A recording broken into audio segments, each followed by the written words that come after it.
Assalamualaikum warahmatullahi wabarakatuh. Halo Sobat Misteri Sunyi Mencekam.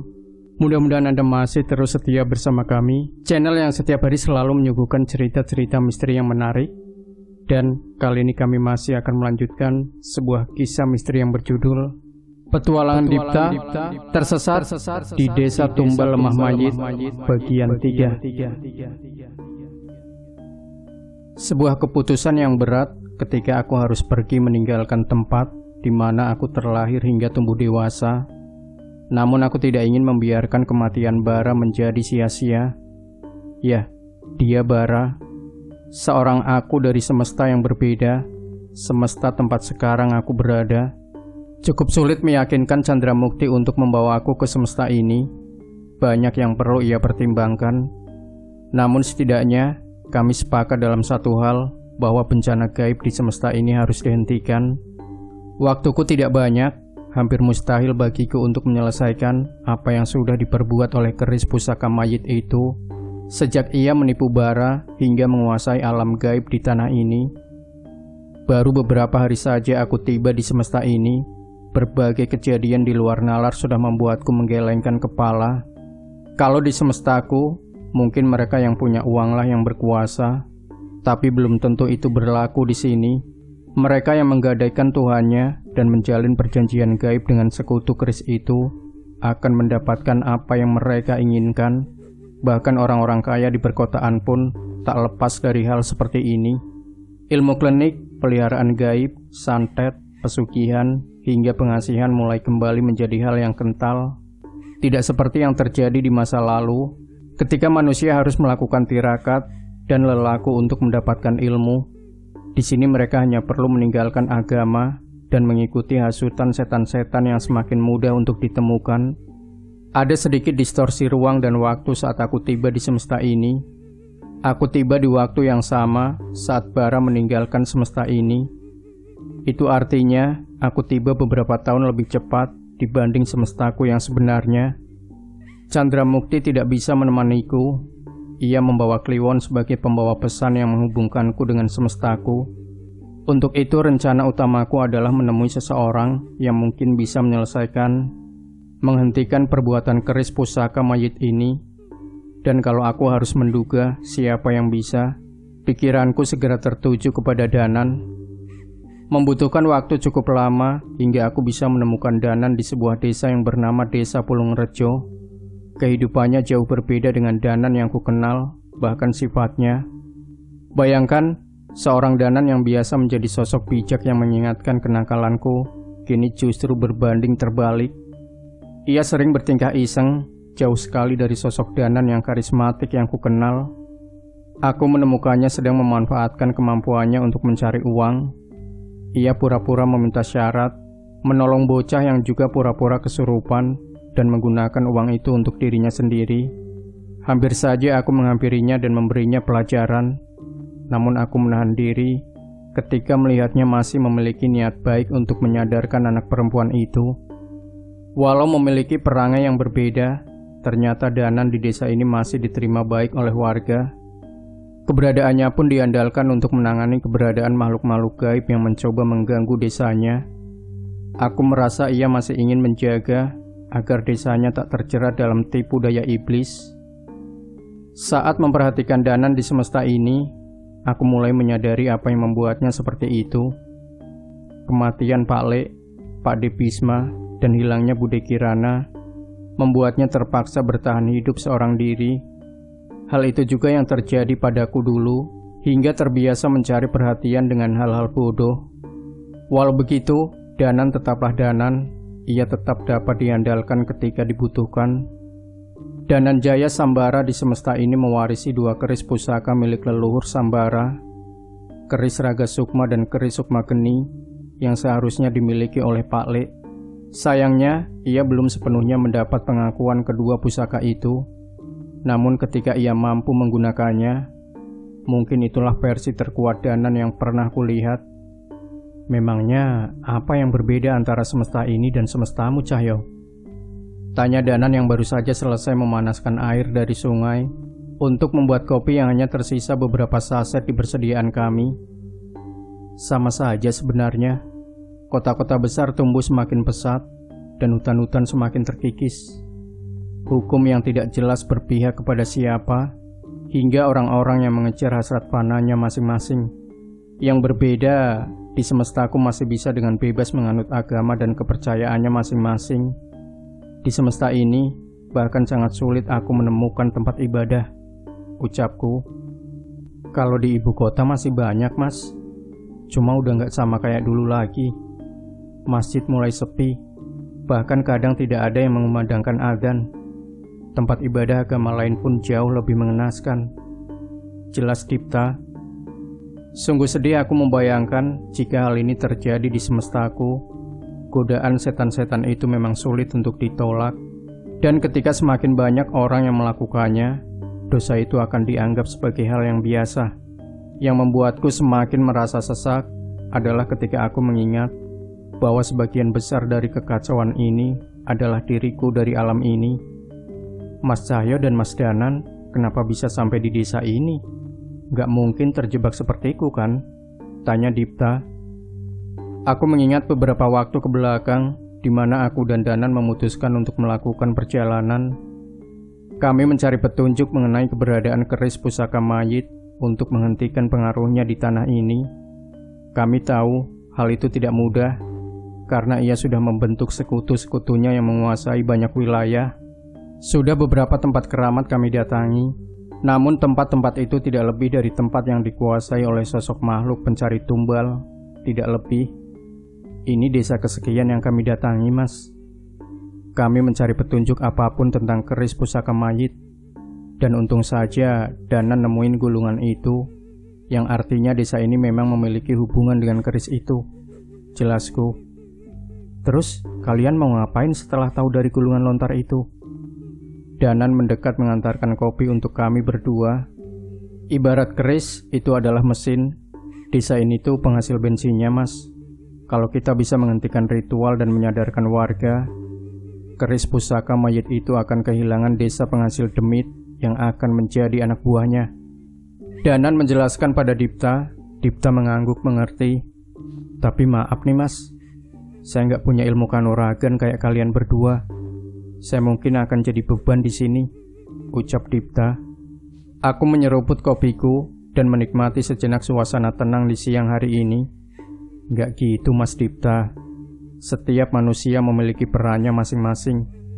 Mungkin kami berperan menghentikan setan-setan ini, tapi orang seperti Mas Dipta yang masih memegang teguh agama dan menjalankan amalannya lah yang akan menjadi ujung tombak kembalinya kepercayaan kepada Sang Pencipta di tanah ini, ucapku.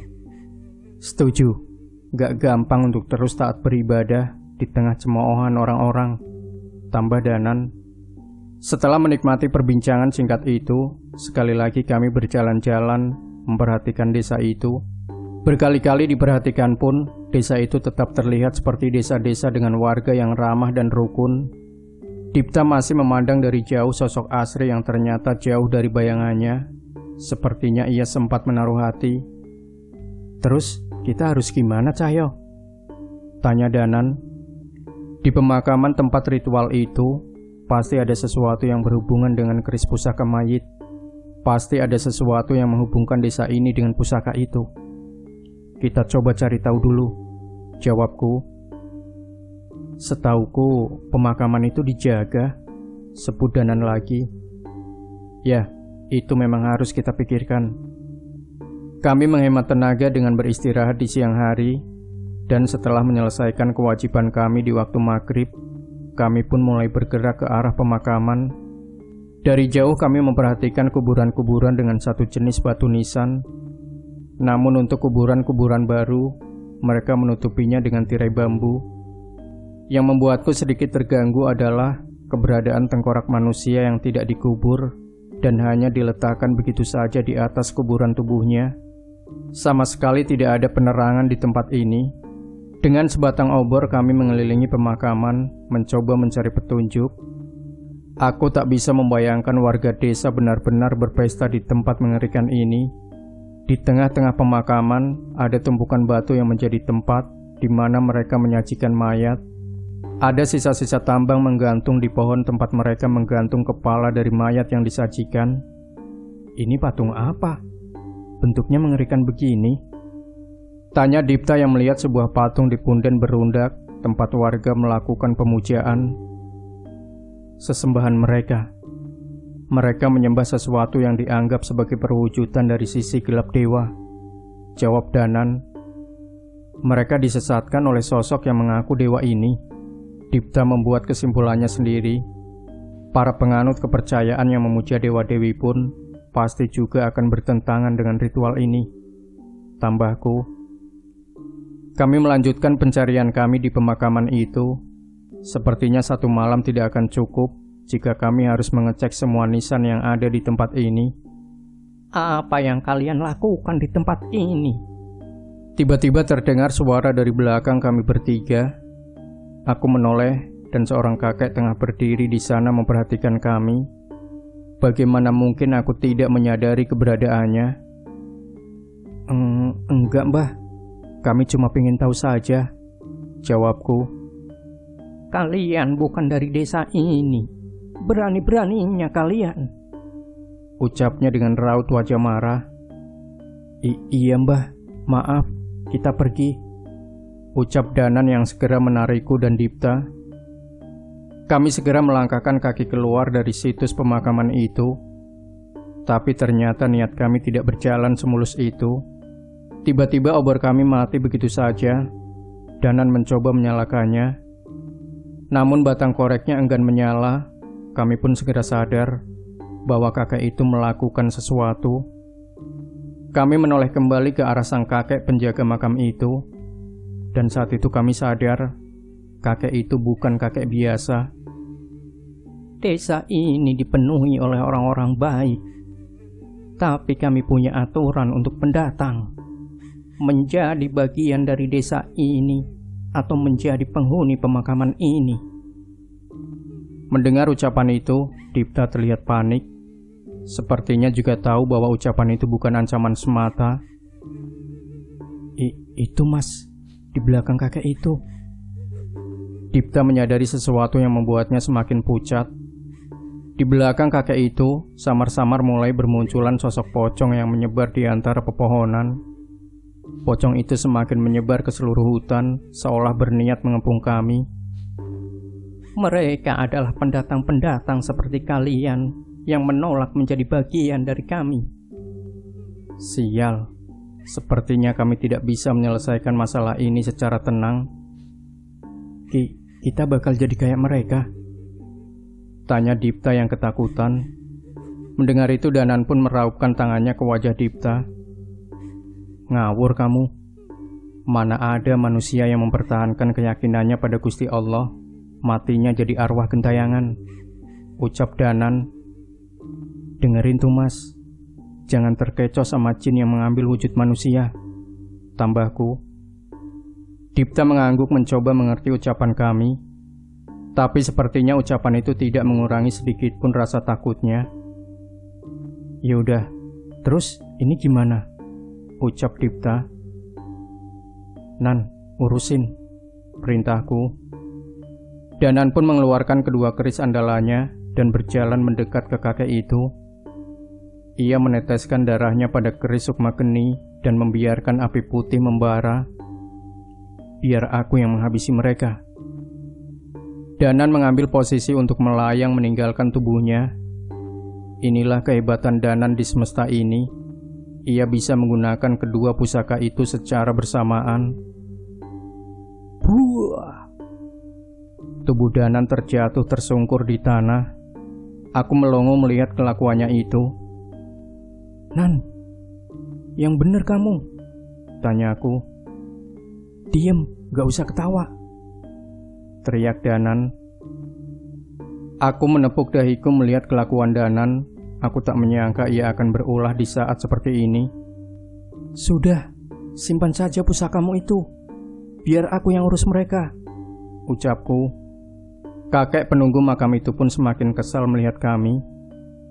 Sudah, main-mainnya. Aku pun membalas pertanyaan kakek itu dengan lantunan ayat-ayat suci yang membuat sebagian pocong-pocong itu tersiksa. Namun aku tahu itu saja tidak cukup.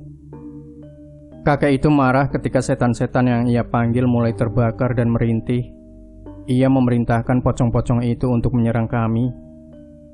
Hisap darahnya, kuliti tubuhnya, habiskan dagingnya, perintah kakek itu. Pocong-pocong yang masih bisa bertahan dari ayat-ayat suci itu pun mendekat ke arah kami. Wujudnya semakin beringas, memamerkan wajahnya yang sudah membusuk. Sebagian dari mereka memiliki taring dan gigi-gigi yang tajam, seolah memang merupakan makhluk pemangsa manusia. Minggir, teriakku menendang salah satu dari mereka. Buah. Pocong itu terpental dan membentur pohon, namun serangan fisikku tak berarti apa-apa buat mereka. Sebaliknya, beberapa dari mereka melayang-layang di atas kami dan meneteskan air liurnya. Hati-hati, liurnya bisa bikin kalian gatal-gatal berminggu-minggu, ucapku. Sial, keluh Danan. Pemandangan di pemakaman itu berubah drastis. Apa yang terjadi di sana adalah pemandangan puluhan pocong yang mengerubungi 3 orang manusia dengan irama ayat-ayat suci yang mengiringinya. Kalianlah yang bodoh. Seharusnya kalian menjadi bagian dari desa ini, ucap kakek itu. Berisik, teriakku. Wanasura. Sebelum pocong-pocong itu membanjiri kami dengan liurnya, aku membawa memanggil sosok yang bersemayam di tubuhku. Kekuatan sosok Panglima Kera dari alas Wanamarta masuk ke tubuhku dan meminjamkan kekuatannya. Dengan sekali ayunan, aku mengempaskan pocong-pocong itu hingga tak lagi berani untuk mendekat. Maju, teriakku. Pocong-pocong itu tertahan. Serang mereka. Kalian dibangkitkan untuk patuh padaku, teriak kakek itu. Pocong itu kembali berniat mengeroyok kami sekali lagi. Namun Wanasura mengamuk dan mengancam mereka dari dalam tubuhku. Krar. Suara raungan itu menggetarkan seisi hutan. Makhluk-makhluk itu pun gentar dan menghilang satu persatu. Apa yang kalian lakukan? Kalian takut dengan manusia-manusia itu? Kesal kakek penjaga makam itu. Rupanya setan bisa sadar diri. Tawa Danan. Plak. Aku memukul kepala Danan yang mulai berlagak. Bantuin, jangan cuma gaya doang, ucapku. Duh, jangan gitu. Kan aku udah usaha juga, protes Danan. Dipta mulai terlihat tenang, namun aku memperhatikan dari bibirnya tidak berhenti melafalkan ayat-ayat suci dan doa-doa yang ia bisa. Aku cukup lega melihat hal itu. Aku menyadari ia memiliki mental yang cukup kuat. Sepertinya kehidupannya juga tidak mudah. Kakek penjaga makam itu geram. Ia mengeluarkan sebilah pisau dan menyayat tangannya dari ujung jari ke siku. Nafasnya terengah-engah menahan rasa sakit dari luka akibat perbuatannya sendiri. Hati-hati, Danan memperingatkanku. Kakek penjaga makam itu pun meneteskan darahnya ke tanah sambil terus mengulang-ulang mantra yang tidak dapat kudengar dengan jelas. Ada sesuatu yang mengerikan yang berasal dari tubuhnya.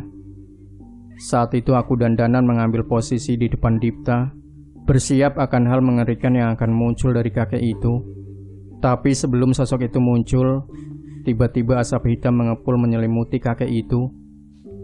Jangan sia-siakan darahmu.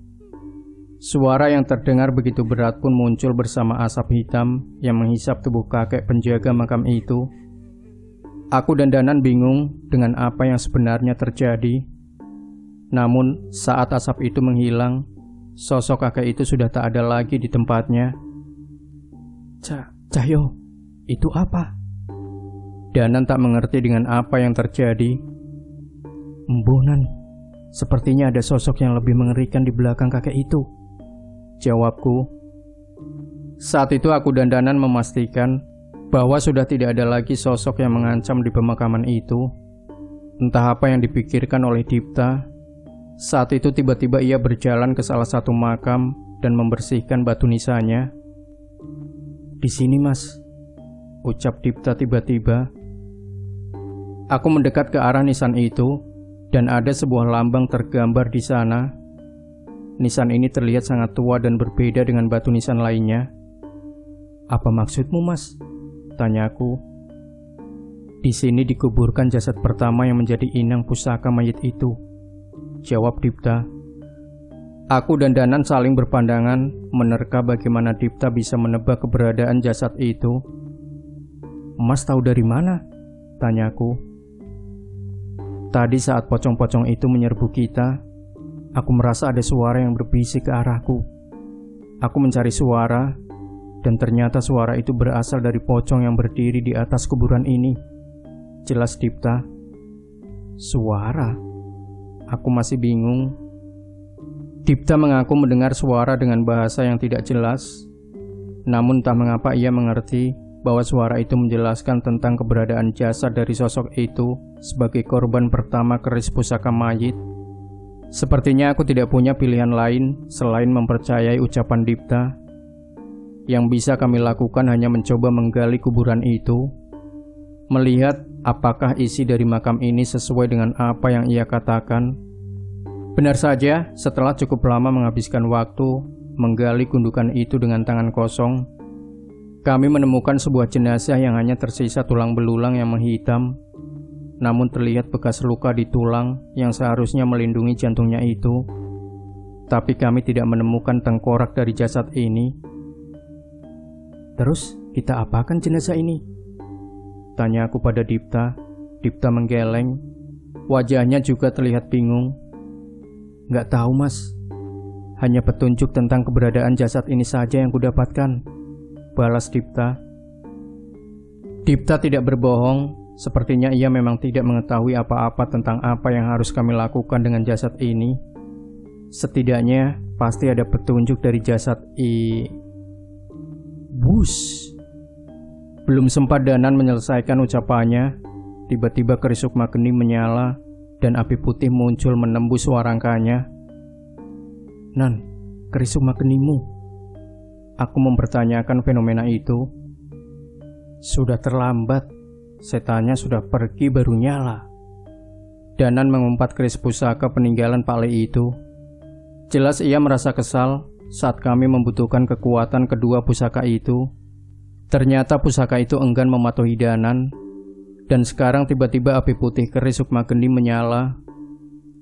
Mas Dipta mencoba menerka. "Apa mungkin menyalanya keris itu ada hubungannya dengan jasad ini?" tanya Mas Dipta. Benar juga, ucapan Dipta ada benarnya. Keris sukma geni itu punya kekuatan memulihkan luka gaib dan memurnikan kutukan. Mungkin saja ia merespon kutukan di jasad ini. Danan memandangi keris warisan Pak Le itu dan memutuskan membukanya dari warangka. Darah Danan yang diteteskan di keris itu sebelumnya kini berubah menjadi tetesan api putih. Danan menoleh ke arahku seolah meminta persetujuan untuk meneteskan api putih itu pada jasad itu. Aku pun mengangguk dan menyetujuinya. Dalam hati aku berpikir, mungkin ini alasan Pak Le tidak selalu menggunakan keris sukma geninya dalam setiap pertarungannya. Ia tahu kapan keris sukma geni akan bermanfaat dan kapan keris sukma geni tidak akan menyala. Benar saja, tepat setelah api putih itu menetes di tulang belulang itu, kobaran api putih menyala dan menyebar ke seluruh bagian tulang belulang itu. Samar-samar kami melihat perubahan pada jasad itu. Warna tulang belulang yang hitam kelam kini memutih menyerupai tulang sewajarnya. Benar, api keris sukma geni memurnikan jasad ini, ucapku. Apa ini artinya salah satu sumber kekuatan keris pusaka mayit itu sudah musnah? Tanya Dipta. Bisa saja, sahutku. Belum, Danan berkata sambil berpikir. Aku dan Dipta pun serentak menoleh ke arahnya. Kepala jasad ini belum dimurnikan. Aku merasa kepala itulah yang menjadi pengikatnya, jelas Danan. Aku sepakat dengan Danan. dan aku bisa menebak apa yang Danan maksud. Kita tahu bahwa kepala jasad ini pasti disimpan secara khusus oleh warga desa. Kita kembali, ajakku. Danan dan Dipta mengangguk setuju. Setidaknya saat ini kami sudah mendapat beberapa petunjuk. Yang pertama dengan memurnikan jasad yang pernah menjadi inang dari pusaka mayit. Hal ini mungkin bisa berdampak terhadap pusaka sialan itu. Yang kedua, jika hal itu benar, jalan yang harus kami tempuh semakin terang. Berarti tugas kami adalah mencari semua jasad yang pernah menjadi inang dari pusaka itu dan memurnikannya seperti apa yang kami lakukan pada jasad ini. Sisa malam itu kami gunakan untuk beristirahat. Aku terbangun lebih dulu dan berinisiatif mencoba mencari petunjuk mengenai keberadaan kepala jasad yang kami temukan semalam. Tapi suasana desa di siang hari itu benar-benar berbeda. Sangat berbeda dari hari-hari sebelumnya. Para penduduk yang sebelumnya terlihat ramah dan selalu menyapa, kini menatapku dengan tatapan kesal. Setiap aku melintas, mereka selalu berhenti dan menatapku, seolah aku adalah penjahat. Kami salah apa, Thomas? Tega-teganya kamu sama desa kami. Suara-suara itu terdengar dari warga yang berpapasan denganku, namun mereka tidak meminta jawaban. Mereka hanya mencibir dan meninggalkanku, seolah sengaja tidak ingin bertikai. Kami gak pernah menyakiti siapapun loh. Tapi kenapa masnya malah bikin gara-gara? Aku pun mulai kesal dan berpaling pada orang yang mencibir itu. Siapa yang cari gara-gara? Sekali lagi, belum sempat aku berkata, orang itu sudah pergi meninggalkanku. Mereka memang benar-benar hanya ingin mencemoohku. Keadaan ini benar-benar menyiksaku. Namun yang menjadi pertanyaanku, apakah mereka sudah tahu tentang yang semalam kami perbuat? Dari mana? Apakah kakek penjaga makam itu yang mengatakan kepada warga desa? Atau ada dampak dari apa yang kami lakukan dengan memurnikan jasad semalam? Saat itu aku memutuskan untuk tidak berlama-lama di desa. Aku merasa keadaan akan semakin tidak kondusif bila aku berada di sana. Aku pun kembali ke gubuk dan menceritakan semua pada Danan dan Dipta. Jangan ke desa dulu, ucapku pada mereka yang sedang menyiapkan makanan. Kenapa? Mereka sudah tahu tentang semalam? Tanya Danan. Aku mengangguk dan menceritakan tentang apa yang terjadi selama aku di desa tadi. Tapi bukannya kita harus tetap mencari tahu tentang keberadaan kepala jasad semalam? Tanya Dipta. Aku mengerti akan hal itu, namun tidak mungkin kami lakukan di siang hari dengan keadaan warga desa yang sudah mengetahui perbuatan kami. Kita ke desa lagi nanti malam, diam-diam. Kita selidiki dengan berhati-hati tempat-tempat yang mungkin digunakan untuk menyimpan benda keramat, ucapku. Benar, malam-malam lebih aman. Nanti Mas Dipta di gubuk saja ya, balas Danan. Dipta pun menoleh ke sekeliling hutan dan memperhatikan makam-makam di hadapan gubuk kami. Hehehe, saya ikut mas-masnya aja. Kayaknya lebih aman kalau sama kalian, balas Dipta. Oh alah, ya sudah kalau gitu, balasku. Lagi pula, mungkin saja Mas Dipta bisa memberi petunjuk seperti semalam, tambah Danan. Aku setuju mengenai itu. Tanpa petunjuk dari Mas Dipta, mungkin kami tidak akan mendapat petunjuk mengenai jasad itu. Tapi hal itu sekaligus membuatku sedikit khawatir. Apa yang terjadi pada Dipta? Apakah sebuah karomah? Ataukah justru jebakan dari makhluk-makhluk gaib? Tapi sepertinya aku memilih untuk percaya padanya. Menyalanya keris sukma geni mungkin merupakan petunjuk untukku bahwa petunjuk dari Dipta memang jalan untuk kami. Menjelang maghrib, tiba-tiba aku dan Danan merasakan perasaan yang sama. Kami terduduk dari istirahat santai kami dengan wajah panik. Cahyo? Tanya Danan. Iya Nan, ada yang gak beres. Kekuatannya kerasa sampai sini, balasku. Dipta menatap kami dengan wajah bingung. Tang, tang, tang. Suara gendang kembali terdengar dari atas gubuk kami. Kakek pemain gendang misterius tengah duduk di sana, masih dengan gendang kesayangannya. Kalian sudah ditunggu oleh warga desa. Hehehe, ucap pemain gendang itu. Kamu sendirian, Bah? Penari pasanganmu gak diajak? Tanya aku mencoba membaca makhluk itu. Pasangan? Bukan. Kami bukan pasangan. Kamu bukan siapa-siapa. Jawabnya dengan wajah yang memerah. Lah, tapi kok muka Mbah merah? Bertepuk sebelah tangan ya? Ledeku. Hei, ngawur. Sudah gak usah dibahas. Harusnya kalian tuh takut, kabur, bukan malah ngeledekin saya. Teriak kakek itu masih dengan salah tingkahnya. Saat itu aku dan Danan yang sebelumnya waspada dengan kakek itu pun tersenyum menahan tawa. Sepertinya tidak semua setan-setan di sini berhubungan dengan keris pusaka mayit itu. Sudah, Mbah, nggak apa-apa kalau suka. Kalian cocok kok, balas Danan. Mendengar ucapan itu, tiba-tiba ia melompat dari atas gubuknya dan mendekat ke wajah Danan sedekat-dekatnya. Yang bener, tanyanya. Iya, Mbah, jawab Danan yang kaget dengan tingkah kakek pemain gendang itu. Hehehe, ya sudah, pergi sana. Semoga kalian selamat.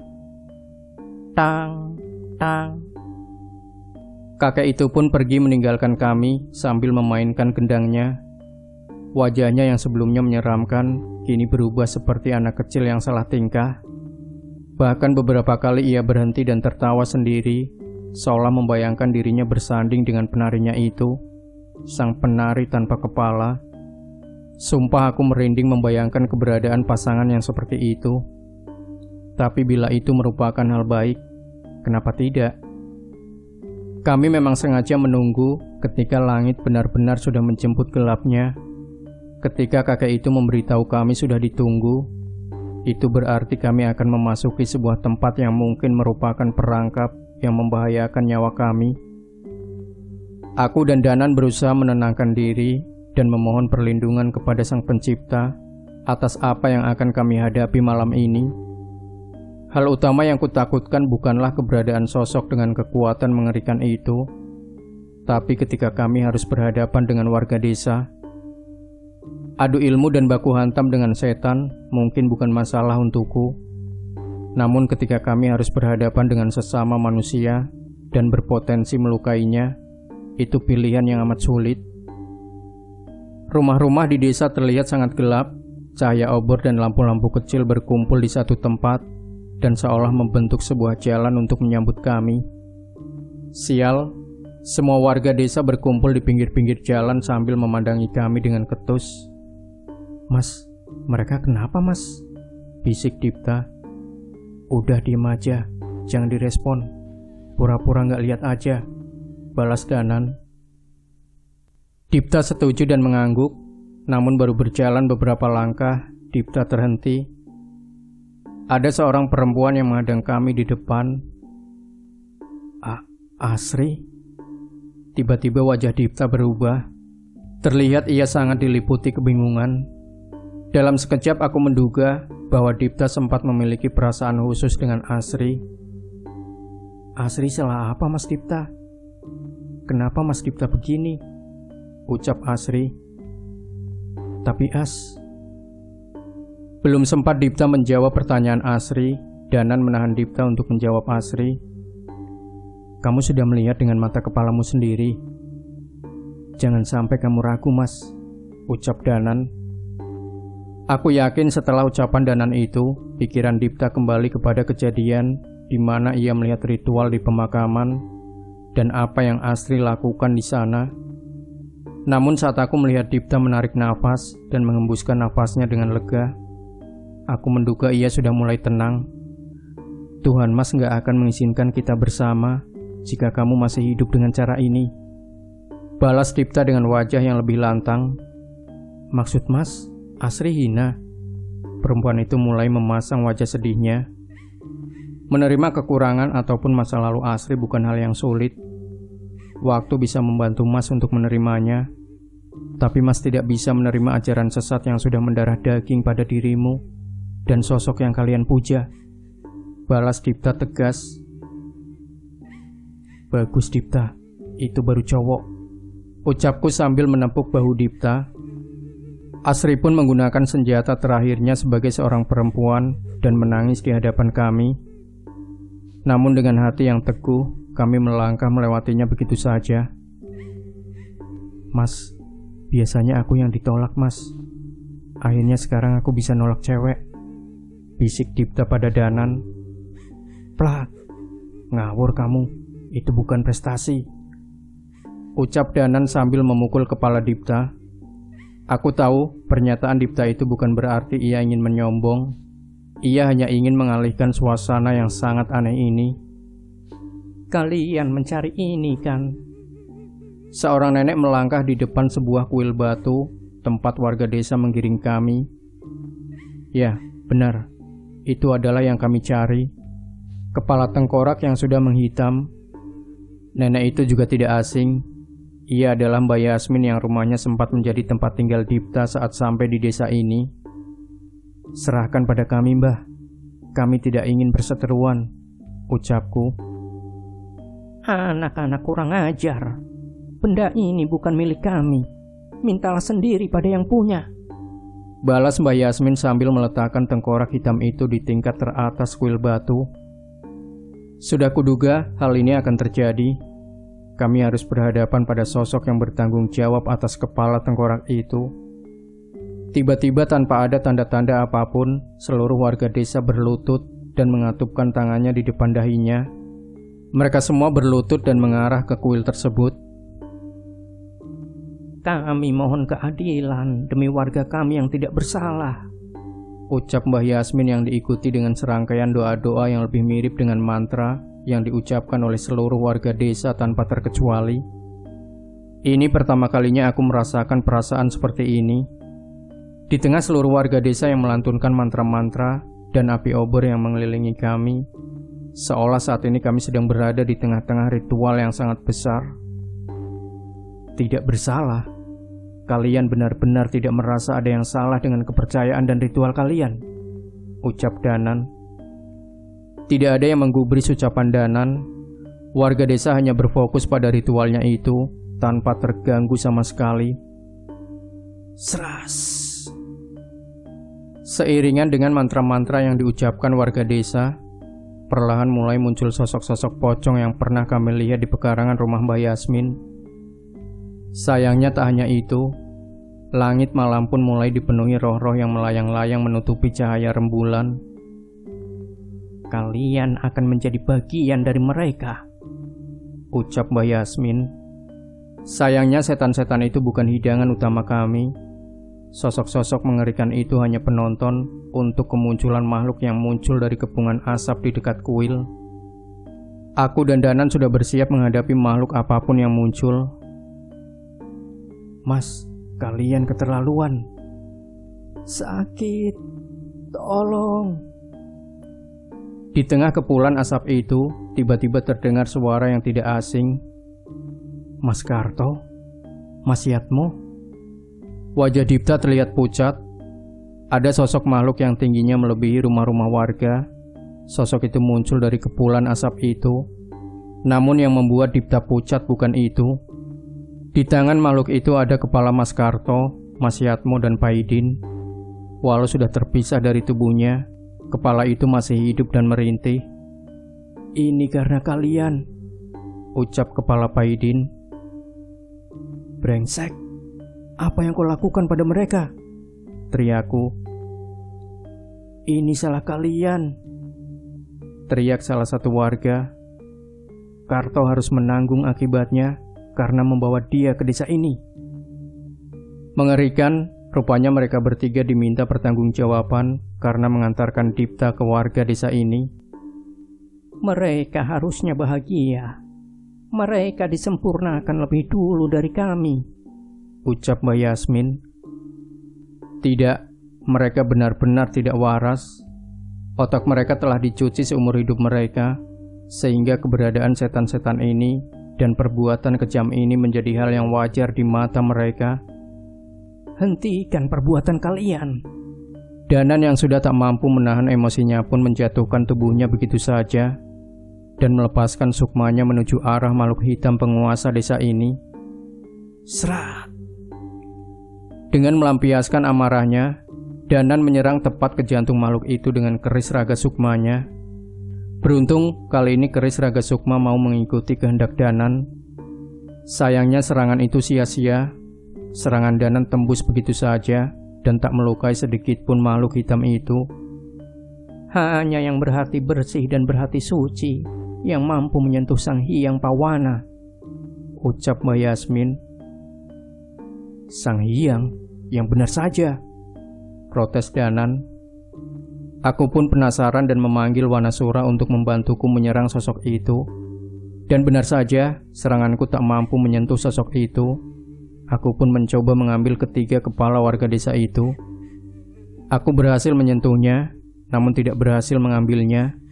Sempat aku mengira sosok Sang Hyang Prawana itu adalah tubuh bayangan, namun ternyata aku salah. Tubuhku terpental tiba-tiba dengan tendangan makhluk itu menghantam tubuhku tanpa ampun.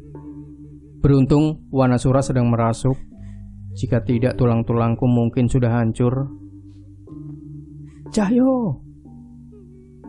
Sukma Danan mencoba melindungiku dari serangan makhluk itu lagi. Namun sekali lagi, tubuhnya menembus serangan itu. Beruntung aku sempat melompat ke salah satu atap rumah untuk menghindari serangan itu. Ini gawat. Makhluk itu bisa menyerang kami, tapi kami tidak bisa menyentuhnya. Hentikan doa-doa kalian. Bagaimana mungkin kalian menyembah makhluk seperti ini? Teriak Dipta.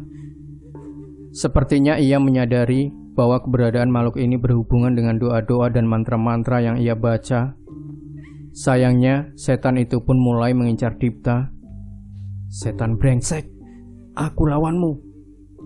Aku mencoba memprovokasi setan itu untuk mendekat ke Dipta. Namun sepertinya aku tak berhasil. Setan itu tidak menganggap aku sebagai ancamannya. Bayangkan sosok makhluk setinggi rumah mencoba menghantam tubuh Dipta yang hanya manusia biasa. Beruntung aku sempat menangkap tubuh Dipta dan membawanya menjauh. Pergi dari sini, ini di luar kemampuanmu, perintahku. Aku ngerti mas, tapi harusnya aku bisa berbuat sesuatu, balas Dipta. Terserah, pokoknya jangan nekat. Balasku yang segera kembali meninggalkan Dipta dan mengalihkan sosok yang dianggap dewa oleh warga desa itu. Ketika Danan tahu ia tak mampu menyerang setan itu, ia pun kembali ke tubuhnya dan berbalik mengincar tengkorak hitam yang masih berada di tingkat teratas kuil itu. Wanasura! Aku memanggil Wanasura untuk mengerahkan semua yang ia punya. Bagaimanapun caranya, aku harus memberi waktu pada Danan untuk melakukan rencananya. Raungan Wanasura mengaum ke seluruh desa. Aku menghantamkan tanah tempat Sang Hyang Prawana dan membentuk sebuah lubang yang besar. Sayangnya, walau begitu pijakan sosok itu tak goyah. Tolong! Akibat seranganku, beberapa warga desa terhempas. Aku menoleh dan merasa bersalah atas perbuatanku. Kalian tidak apa-apa? Mereka tidak menjawabku dan semakin menatapku dengan wajah sinis. Setan seperti kalian harus mati. Kalian membawa bencana untuk desa ini, ucap Sang Hyang Prawana. Ia benar-benar membuat warga berpikir bahwa kami adalah sosok jahatnya. Hentikan mantra kalian. Kalian benar-benar berpikir makhluk yang membunuh Karto, Yamto, dan Paidin itu dewa kalian? Dipta kembali bersikeras menghentikan warga. Jangan ikut campur. Kalian orang-orang yang tidak tahu diuntung. Dialah yang memberi kebahagiaan dan melindungi desa kami, teriak salah satu warga. Melindungi dari apa? Justru kalian dipaksa hidup berdampingan dengan setan. Bahagia apa? Perbuatan ritual pemuas nafsu itu hanya jebakan. kalian akan membayarnya di akhirat nanti, teriak Dipta. Hentikan ocehanmu, Mas. Pandangan kita soal setelah kematian berbeda. Kami tidak mengharap pahala dan hanya menikmati dan mensyukuri apa yang diciptakan Sang Hyang Prawana untuk kami. Kali ini Asri yang menghadang Dipta. Aku yang khawatir bila Dipta menjadi bulan-bulanan pun menghampirinya dan menghentikannya. Sudah, Mas, jangan bahayakan dirimu, ucapku. Kita harus menghentikan mantra mereka, Mas. Mantra itu yang membuat setan itu hidup, ucap Dipta. Kau tahu dari mana? Nenek berambut putih di rumah Mbak Yasmin itu. Ia selalu muncul di malam-malam tertentu. Mungkin saja ucapannya benar. Aku menoleh ke arah rumah Mbak Yasmin dan melihat seorang nenek sedang duduk di teras rumah Mbak Yasmin sambil menyisir rambutnya yang begitu panjang. Sepertinya kami mulai mengerti apa yang harus kami lakukan. Tugasku adalah mengulur waktu sampai Danan berhasil memurnikan tengkorak hitam itu dan Dipta menghentikan ritual warga desa. Tapi sebelum aku menghadapi makhluk itu lagi, seseorang muncul dari kejauhan dan berlari mendekat ke arahku. Ada Kliwon yang bersamanya dan wajah mereka terlihat cemas. Chandra Mukti. Ia melompat mendekatinya. Cahyo menyambutku, menaiki tubuhku, dan memasang wajah mengancam ke sosok Sang Hyang Prawana itu. Waktumu tidak banyak, Cahyo. Nah, Sobat Misteri Sunyi Mencekam, cerita ini masih ada satu part lagi yang tidak boleh Anda lewatkan, yaitu bagian terakhir atau bagian keempat. Dan jangan lupa berikan komentar Anda, like, share video ini, subscribe channel Sunyi Mencekam, dan kembali nantikan cerita-cerita misteri terbaru dari kami. Wassalamualaikum warahmatullahi wabarakatuh.